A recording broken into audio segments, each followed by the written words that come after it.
কৃমিমুক্ত না করে আপনি যতই তাকে খাওয়ান সেটা কখনোই তার বডি ওয়েটে আসবে না বা কোনো কাজে দিবে না। 1 কেজি গমের ভুসির দাম 55 টাকা আর 1 কেজি গমের দাম হচ্ছে 40 টাকা। হিসাব করছেন? কেজিতে 15 টাকা নেয়। মানে আপনি যদি কেনায় সাশ্রয় করতে না পারেন, তাহলে বিক্রি করে আপনি কখনো সাশ্রয় করতে পারবেন না। অতএব আপনি হাটে 1 দিন যান, 2 দিন যান, দরকার হলে 7 দিন যান। তবু এক দামে গরু কিনবেন না। আসসালামু আলাইকুম। আজকে আমি আমার এলাকার যে ফ্রেন্ড সার্কেল আছে তাদের সাথে একটু কথা বলতেছিলাম এই গরু পালন বিষয়ে। আর আমাদের এলাকার যে সকল মুরব্বীরা আছে তাদের সাথে একটু কথা বলতেছিলাম। আপনারা জানেন যে আমাদের সিরাজগঞ্জে সবথেকে বেশি গরু উৎপাদন হয় এবং আমরা এদিকে এগুলো একটু বেশি করি। তো সবার সাথে কথা বললাম এবং সবার কাছ থেকে যে মতামতটা পেলাম সেটা হচ্ছে যে সবাই বলে যে গরু পালনে নাকি কোনো লাভ হয় না। এটা শুধু আমাদের এলাকার লোকজন না, আমি আরও অনেক মানুষের কাছ থেকে শুনেছি যে আসলে গরু পালন করে কোনো লাভ হয় না। আজকে আমি এই বিষয়ে আপনাদের সাথে একটু কথা বলার চেষ্টা করবো ইনশাল্লাহ। যে আল্লাহ তাআলা যদি তৌফিক দান করেন তাহলে এই বিষয়ে একটু কথা বলার চেষ্টা করবো ইনশাল্লাহ। আসলে গরু পালন করে যে লাভ হয় না এটা সম্পূর্ণ একটা মিথ্যা কথা। আবার গরু পালন করে যে ব্যাপক পরিমাণ লাভ হয় এটাও কিন্তু একটা মিথ্যা কথা। গরু পালন করে আপনি কতটুকু লাভ করবেন সেটা পুরোটাই নির্ভর করে হচ্ছে আপনার উপর। এই ভিডিওর মাধ্যমে আপনাদের সাথে শেয়ার করবো যে কীভাবে আসলে গরু পালন করে লাভবান হওয়া যায়। এটা সম্পূর্ণ আমার অভিজ্ঞতা থেকে, এবং আমার অভিজ্ঞতা যেহেতু কম তাই অতটুকু হয়তো ভালো বলতে পারবো না। যতটুকু বলবো ইনশাল্লাহ আপনাদের কাজে আসবে। গরু পালনের ক্ষেত্রে আপনাকে একটা জিনিস অবশ্যই মাথায় রাখতে হবে, সেটা হচ্ছে যে উৎপাদন কিন্তু সবাই করতে পারে, কিন্তু ওই উৎপাদিত পণ্য বাজারে বিক্রি করতে পারে কজন।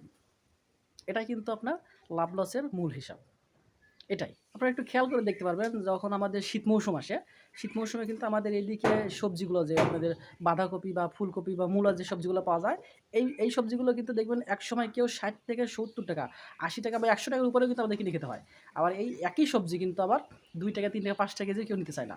এখন যে ব্যক্তি ওই 60 টাকা 70 টাকা কেজি বিক্রি করলো আর যে ব্যক্তি 2 টাকা কেজি বিক্রি করলো, তার চিন্তাভাবনা কি এক?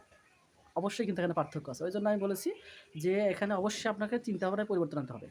এবং আমাদের সমাজে একটা ধারণা ছিল যে যারা গরু পালে বা কৃষিকাজ করে আর হচ্ছে কামলা অশিক্ষিত মানুষ যারা তারা এগুলো করবে। কিন্তু বর্তমানে হচ্ছে বিজ্ঞানের যুগ। এখন দেখা যাচ্ছে যে এটা শুধু ওই মূর্খ বা অশিক্ষিত লোকজন এদের জন্য না, এটা যারা শিক্ষিত আছে তাদের জন্য এটা একটা বড় সুযোগ।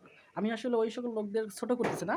এগুলো আমি ওই সকল লোকদের বলতেছি যাদের চিন্তাভাবনা এরকম যে এগুলো শুধু যারা কামলা বা অশিক্ষিত লোক তারা করবে। আমি ওই সকল লোকদের বলতেছি। এই সেক্টরগুলোতে লাভবান হতে হলে আপনাকে সর্বপ্রথম সিদ্ধান্ত নিতে হবে যে আপনি আসলে স্বল্পমেয়াদী গরু পালন করবেন নাকি দীর্ঘমেয়াদী। স্বল্পমেয়াদী বলতে যারা 4 মাস পর আমরা যারা গরু পালন করি, যে আমরা গরু কিনে নিয়ে এসি এবং 4 মাস সেটাকে আমরা ভালো পরিমাণে খাওয়াই দাওয়াই 4 মাস পর বিক্রি করে দিই। আবার কেউ আছে যে আমরা এগুলো 1 বছর মেয়াদি, যেমন শুধু কুরবানি ঈদে তারপর আপনাকে গরুর জাত নির্বাচন করতে হবে। আপনি যদি দীর্ঘমেয়াদী গরু পালেন সেক্ষেত্রে আপনি শাহিওয়াল বা অন্য ফ্রিজিয়াম যে জাতগুলো আছে ছোটো বাছুরগুলো এগুলো নিতে পারেন। যেহেতু 1 বছর পালবেন তাই একটু ছোটো বাছুর দেখে নিয়ে এগুলো মোটামুটি 1 বছর জোগাল দিয়ে একটা ভালো ফল পাওয়া যায়। আর যেহেতু কুরবানিতে বিক্রি করবেন আপনি, তাই পাশাপাশি গরুর একটু সাইজগুলো দেখতে হবে, গার চামড়া, কালার টালার এগুলো সবগুলোই দেখতে হবে।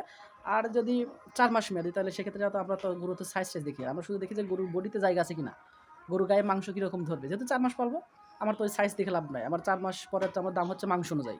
আর যদি কুরবানিতে বিক্রি করি তাহলে তখন মাংস প্লাস গরুর আকর্ষণ, গরুর যে বডি আছে তার চামড়া বা সৌন্দর্য সবগুলোই কিন্তু ম্যাটার করে।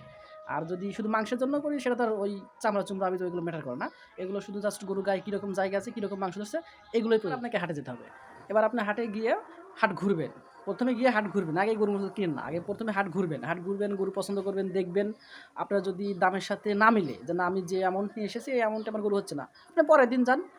আপনি একটা জিনিস মনে রাখবেন, যদি আপনার গরু কেনায় পর্তায় না হয়, মানে আপনি যদি কেনায় সাশ্রয় করতে না পারেন, তাহলে বিক্রি করে আপনি কখনো সাশ্রয় করতে পারবেন না। অতএব আপনি হাটে 1 দিন যান, 2 দিন যান, দরকার হলে 7 দিন যান, তবু এক দামে গরু কিনবেন না। আপনি হাটে যাবেন, দেখবেন, শুনবেন, নিজের পছন্দ মতো গরু কিনবেন। বিশেষ করে দালালের খপ্পরে পড়বেন না। দালালের খপ্পরে পড়বেন তো গেছেন। আর যদি বাড়ি থেকে দালাল ধরে নিয়ে যান তাহলে তারা শেষ। অবশ্যই গরুকে দাঁড়াদাঁড়ি খাদ্য দেওয়ার আগে গরুর গায়ে যখন মোটামুটি একটু শক্তি আসবে, যে এখন গরুটা দেখে মনে হবে যে না এখন একটা স্বাবলম্বী, তখন তাকে অবশ্যই কৃমিমুক্ত করবে। কৃমিমুক্ত না করলে কিন্তু হবে না। কৃমিমুক্ত না করে আপনি যতই তাকে খাওয়ান সেটা কখনোই তার বডি ওয়েটে আসবে না বা কোনো কাজে দিবে না। তো অবশ্যই তাকে প্রথমে কৃমিমুক্ত করতে হবে। তারপরে আপনাকে বাজার ঘুরতে হবে, আবার ভুসির দোকানে ঘুরতে হবে যে কোন ভুসি কেমন দাম। বর্তমানে এখন আমাদের এদিকে গমের ভুসি মানে 1 কেজি গমের ভুসি 55 টাকা কেজি পড়ে। আর 1 কেজি খেসারির দাম হচ্ছে আপনার 50 টাকা এরকম। এগুলো কিন্তু ভুসি অর্থাৎ ছাল। আপনি এখানেও কিন্তু টেকনিক খাটাতে হবে। যেমন আমাদের এখানে 50 টাকা যে ভুসিগুলো, গমের ভুসি 55 টাকা। আর 1 কেজি গমের ভুসির দাম 55 টাকা আর 1 কেজি গমের দাম হচ্ছে 40 টাকা। হিসাব করছেন? কেজিতে 15 টাকা নেয়। ওইখানে জাস্ট শুধু ছাল, গমের ছাল, তার দাম হচ্ছে 55 টাকা। আর যেটা আসল গম তার দাম 40 টাকা। হিসাব করছেন আপনি? এইগুলো যদি আপনি হিসাব করেন তাহলে অটোমেটিকলি কিন্তু লাভের অংশটা বাইরে আসবে। এই জন্যই বলি যে শুধু ওই যারা বলতো যে গরু পালন যে শুধু অশিক্ষিত যারা কামলা তারাই করবে, আসলে না। এই সাইটটা যারা শিক্ষিত তাদের জন্যই মনে করি, কারণ এখানে হিসাব নিকেশ একটা ব্যাপার আছে। 1 কেজি গমের দাম যদি 40 টাকা হয় আর 1 কেজি গমের ভুসির দাম 55 টাকা, আপনি যদি 55 টাকা কেজি ভুসি কিনে এসে খাওয়ান, আর যে লোক 40 টাকা দিয়ে কেজি ভুসি কিনে এসে খাওয়াচ্ছে, তার ওই যে সবজি আলার মতো হয়ে গেল না? একজন 60 টাকা কেজি বিক্রি করতেছে আর একজন 2 টাকা কেজি বিক্রি করতেছে। আপনাকে এখানে হিসাব করতে হবে মূলত। এখানে যদি আপনি হিসাব করে লাভ করতে পারেন, তাহলে বিক্রিতে আপনি লাভ করতে পারেন। এবার আসেন বিক্রির ক্ষেত্রে। আপনি গরু 4 মাস পাললেন বা 1 বছর পাললেন, গরু এখন মোটামুটি বিক্রিযোগ্য। আপনি একটা দালাল ধরে এসছেন বা গরুর পাইকার ধরে এসছেন, গরুটা বিক্রি করলেন। সাপোজ আপনার গরুটা 1,20,000 টাকা আপনি দালালের কাছে বিক্রি করলেন, বা যে পাইকার নিল তার কাছে আপনি 1,20,000 টাকা বিক্রি করলেন। এখন যে পাইকার ওই 1,20,000 টাকা যে গরু কিনলো, ও কি দিয়ে 1,20,000 টাকা বিক্রি করবে? কখনো না। ও কিন্তু অগত্য ওইখান থেকে 5 থেকে 10,000 টাকা লাভ করবে। ওই 1,25,000 না 30 সে বিক্রি করবেই করবে। অথচ আপনার কাছ থেকে কিনে নিয়ে কত দিয়ে? 1,20,000 দিয়ে। এখানে আরেকটা হিসাব আছে। এখানে কিন্তু লাভের একটা প্রসেস আছে। আপনি ভাবলেন যে আমি 1,20,000 টাকা বিক্রি করছি, আমার কেনা-মেনা সব খরচ দেয়া মোটামুটি 1,00,000 টাকার মতো খরচ হয়েছে, 20,000 টাকা আমার লাভ।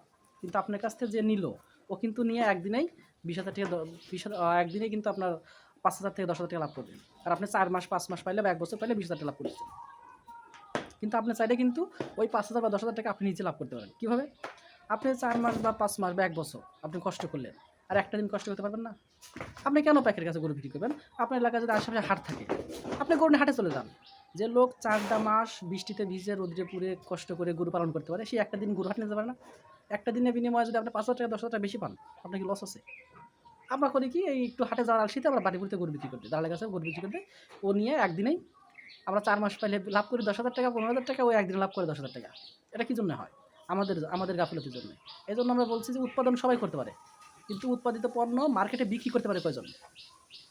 এটাই কিন্তু হিসাব। উৎপাদিত পণ্য মার্কেটে বিক্রি করাটাই হচ্ছে হিসাব। উৎপাদন তো সবাই করতে পারে। গরু কিনে এসে খাওয়াইলাম দাওয়াইলাম, গরু এমনি মোটা হবে, স্বাভাবিক। কিন্তু ওই গরু ন্যায্য দামে বিক্রি করা, এটাই কিন্তু টেকনিক। সো আপনারা যদি এগুলো একটু খেয়াল করেন, অবশ্যই লাভ হবে, অবশ্যই লাভ হবে।